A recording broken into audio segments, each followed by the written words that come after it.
Next up, we got Paul White and QT Marshall, which I like to go first on that one. I hated QT Marshall for the longest time. I enjoyed him since he went heel, even though I didn't like the Cody program. But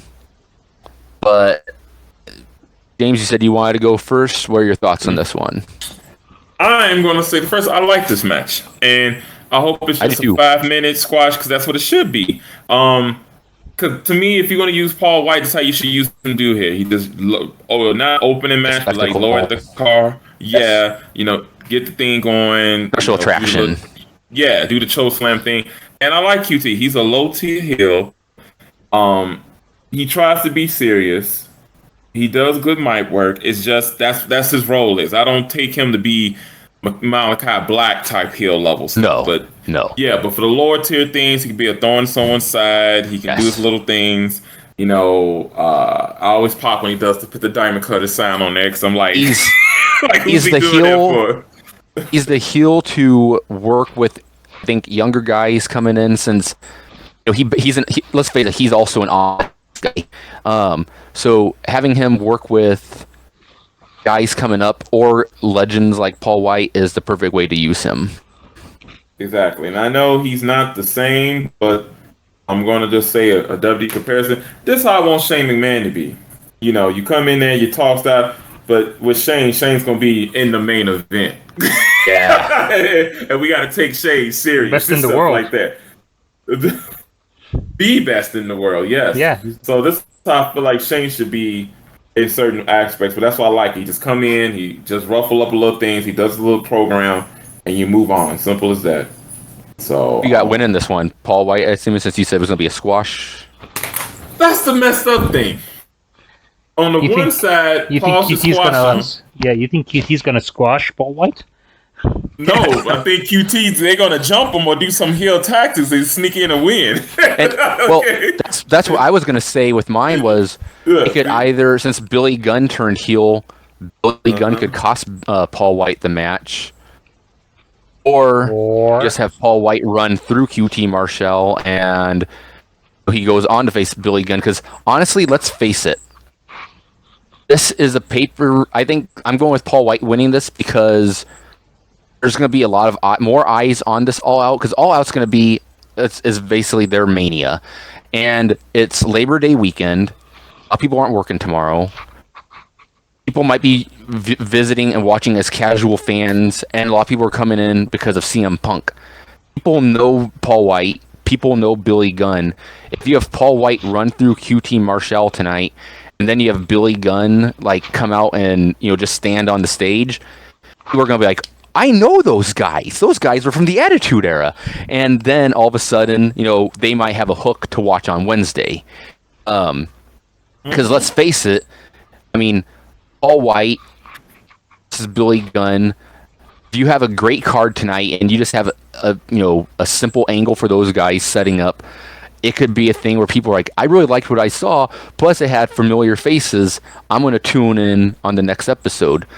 That's why I'm going with Paul White winning this one, because I think he's a special attraction, and I think, honestly, even though a lot of fans were wanting him to retire in WWE, it's still the whole familiarity thing, and people are going to want to see him versus Gunn in the future, even though if they was in WWE, fans would be like, oh, we're getting this match. We don't want to see this match, but in AEW, let's face it, it's the... Yeah, let me argue against that. I was kind of people that I wanted Paul type, but see, the problem is, to me, W just used him too much. I'm fine with him every once in a while, and that's the problem. They keep using him. There's a reason why they got a heel and face count on him, because he used all the time. But just when he gets older, special attraction, one at a time. Exactly. It could be, again, low-level heel. If Paul White was still around, I wouldn't mind that Ginger Hall and his group was feuding with him. It's just something to build them up. Yeah, just don't have them, Paul White's back and he can go in for the title. They're like, no, just stop it. So that's how I argue with that. I don't mind having a little bit of Paul White. Not a lot of them, that's all. If he can still go. Mohammed, what are your thoughts on having a lot of Paul White in your future? I say I say we should all be thankful and no more BS to this. Yeah, I was thinking about how the WWE used them. I would think the WWE should have used them more on the live events and less on TV. That's what they should have done because that's you guys like last time they were in Dubai, they were in Dubai and Big Show came out, and no matter how you feel about him as a character, how much you've been sick of seeing him on TV or so forth or not, just witnessing this man live in itself is an attraction. It's just and I get that. I get that. It's just you're seeing this guy who is. When they say TV does not do him justice, it does not do him justice because, my God, is he? Yeah. And I remember a side note. I remember shaking hands with the Big Show at an autograph signing, and your entire hand from right here, right above the wrist, disappears into his. You don't know if it's still there or not. It's just, it's just engulfed. But yeah, I'm just thinking that maybe they could do a double turn and Billy Gunn would come out, appear to be assisting QT Marshall only to dispatch of his people, and just have a feel good moment of show celebrating and Billy Gunn with him. Oh, okay. I thought you was gonna say that the Paul White's gonna turn. I'm like, that's what I was thinking at first too. Wow. I thought about it too. You guys are such WWE fans.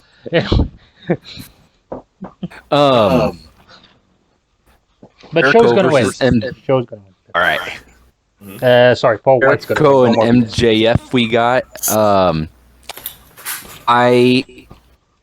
Mohammed and I were talking about this the other day, how Pinnacle has basically been serving MJF more than anything, and MJF, we also talked about a few weeks ago, definitely feels more like the top heel of AEW than Omega does, and this match is different. Like, you want to have Jericho be the guy that pins MJF, or do you want to have Jericho do a retirement angle? To me, this is the most difficult match to call tonight. I think it's been built up great. Yeah, but it's a match that should not happen. Yeah, because I mean, if you wanted Jericho versus MJF at All Out, then you should not have had the Dynamite match. You should have just. I agree. Yeah, it's happening too soon after it because that was like 3 weeks ago. Should have built up to this. Just build up to Jericho, and then this match could have happened at Full Gear. Yeah. Funny enough, I thought this was going to be the fifth labor. Funny enough, when it first started, building to match 2. No, I honestly I misunderstood. I thought there was going to be someone else in the fifth labor, and Jericho has to pass the 5 labors to get to MJF. Yeah, that's what I thought. I'm pretty sure they built it that way, and then they just backtracked somewhere along the line, but. Which means they screwed us out of, MJF booking Jericho in a Pure Rules match with Jonathan Gresham, and for that is uncalled for and unforgivable. No, they screwed us out of, and this is for my good brother, a Smoky Mountain tag match for him with the Thrill Seekers versus the Rock and Roll Express. Let's go with that. Yes, they screwed us out of that too. They screwed us out of Lance Storm, Ricky Morton, Robert Gibson, Jonathan Gresham. They screwed us out of all of those matches. No. If that happened, Master, he'd have walked with a watch. No. They screwed us out of a mask versus hair match between Psycho Clown and Chris Jericho. Yes, they screwed us out of Psycho Clown. Motherfucker screwed us. Psycho.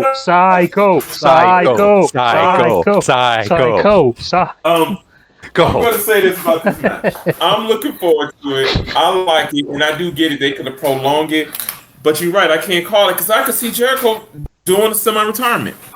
Same here. What can he do more now? He's quite done with it. Let's face it, he's become the voice of Rampage. Like he's found his.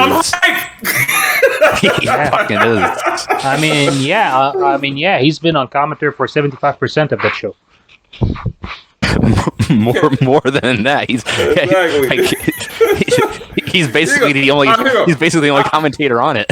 Here you go. Yeah. I hated the 4-man thing, but at least Jericho make it entertaining. At least I hate the 4-man booth, but let's face it, it's a 1-man booth. Exactly. He knows how to get his voice across, because I would do the same thing too.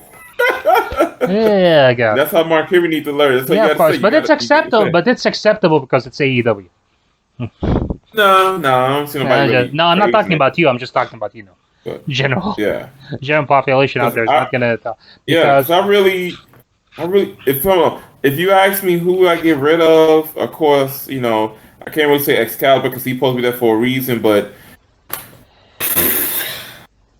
I honestly, you guys not gonna like this, but I would say if Mark Henry is doing the pre-main event interview, then just keep him doing that pre-main event interview.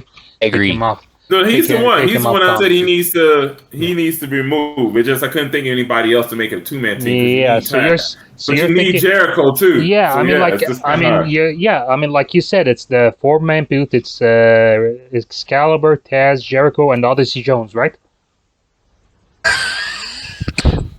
Keith Lee. But he's gonna get me in trouble. Okay, all right, yeah, all right. Go ahead. What you think, Master Eater? I think the match is going to be good. You're gonna have Pinnacle in the circle interfere because we haven't seen none of them. Hey, what if we get an inner circle heel turn, not from the whole faction, but from just one member of the group who leaves Inner Circle, and they're the ones that cost Jericho. That could, but then you Jake Hager or something. You definitely got to disband Inner Circle, though. You got to disband. Yeah, I mean, like if Jericho's gonna retire, one guy's gonna turn, then you just left with 3 guys. In my opinion, Santana Ortiz, they're good on their own. Sammy Guevara is obviously good on his own. But you turn Jake Hager heel, makes sense because he has more of a natural heel. Yeah, he's a more natural heel than he is a babyface. He's just And the thing is, I think MJF can sell it to I paid him more money. You're a loser, and It's my whole problem is that the show has too much going on, and Jericho. If this would be Jericho's retirement match, it just gets lost in the shuffle of. Yeah. So I mean, there is nothing. Let's be honest. There is nothing anyone's going to be talking about from this show that's going to be bigger than CM Punk versus Darby Allin, which we should talk for less. So if you're going to just put, and Jericho retired from in-ring competition. Yeah. So in that aspect, I could see Jericho probably winning, but I don't know. We'll see. I mean, this is the problem. He has lost to MJF 3 times. Twice. 2 times in singles competition, 1 time in the... Mm-hmm. But see, in that twist, I could see Jericho winning, and MJF really wouldn't be losing anything because he's still over him and stuff like that. He just keeps his career. He fight for another day. I mean, MJF could come out the next, not the next show on Dynamite and just promo himself out of it. That would, he can do that. He has the ability to, make you move on in his mind, but... I don't know. It is tough to call. I do not think Jericho is done yet. I think even on, I'm not gonna say selfishly on Jericho's part, but I think part of him is looking at CM Punk and the possibility of Bryan Danielson and FKA Bray Wyatt coming in there, and he's rubbing his hands at no, I'm not leaving this yet. And the one thing that AEW has not done is make an earth-shattering stipulation and go back on it. So it's true. You're right. And there's that Twitcher, that streamer, he might appear too. So so you're right. Talked about the women's title, and we're gonna save a certain match for last. So talk about the other title matches. The Redeemer and Kingston. Miro versus Eddie Kingston. I am all for Eddie Kingston since turning face has been pretty great. Miro since becoming a serious wrestler has been great. I think the build up this past week on Rampage was really good. Yeah. Miro just feels like a star when he comes out right now. I have Miro winning this one. The belt on him for a while. But honestly, I think, yet again, this match is going to be great. Pretty much every match on this card, with the exception of what we're talking about next, I think all the matches sound great for it. But yeah, I have Miro winning this one here. Hama, who you got? I got Miro winning.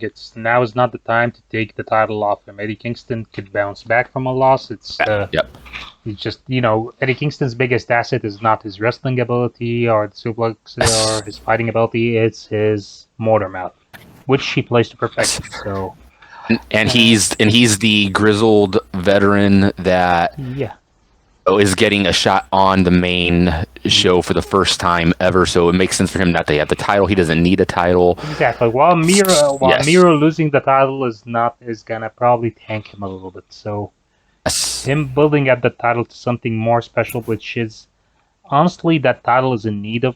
It needs that whole champion that builds it up into a coveted price, and Miro is the perfect person for it right now. So they need a heel to do that, because Brody didn't get a long run with it. Miro needs that long run, so whichever person beats him, it'll be finally someone dethroned the Conqueror. Exactly. So James, who you got winning?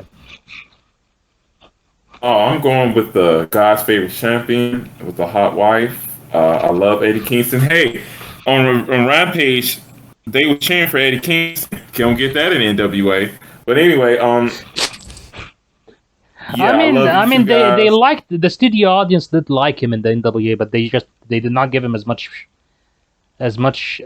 as a reaction as he did on Rampage. Yeah. So I'm going with the Redeemer. He's great. I don't know if they planned it, planned it this way for him, but I like the start of him, and he had to fall, and then he got, he realized let me take my shit serious a little bit, and now he's who he is, and this is the perfect fit. He like I say, he looks legitimate. He looks scary. He the whole start from him when he dropped Kiff away. When he destroyed Kiff, the Kiff thing, Joe and Muhammad remind me of a friend that you don't want to mess around who use coke. That's why I always tell you he reminds me of a cokehead. I've said that since he came to AEW. He seems like a cokeheaded character. I mean, he probably was. He probably was on coke when he launched those Twitter attacks at Jim Cornette. So possibly. That's every wrestler there. It's someone trying to be famous, okay? Yeah. But it's he did weather a great storm, honestly, with the Kip Sabian thing, because he was going nowhere until he turned on him. What if we get Miro versus CM Punk so we can have Coke versus Pepsi? Only Joe, y'all. That's a Joe line material right there. He's just Joe.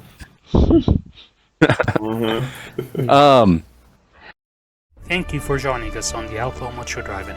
If you liked that video, please click like and subscribe to our channel for more content from the Drive-In. For full episodes of our podcast, you may look us up on Anchor, Spotify, or wherever your favorite podcasts are available. Just search for Outlaw Macho Drive-In. And if it's not too much trouble, would you help us out here? Spread the word, share. We would really appreciate it. Thank you. We love you. Bye.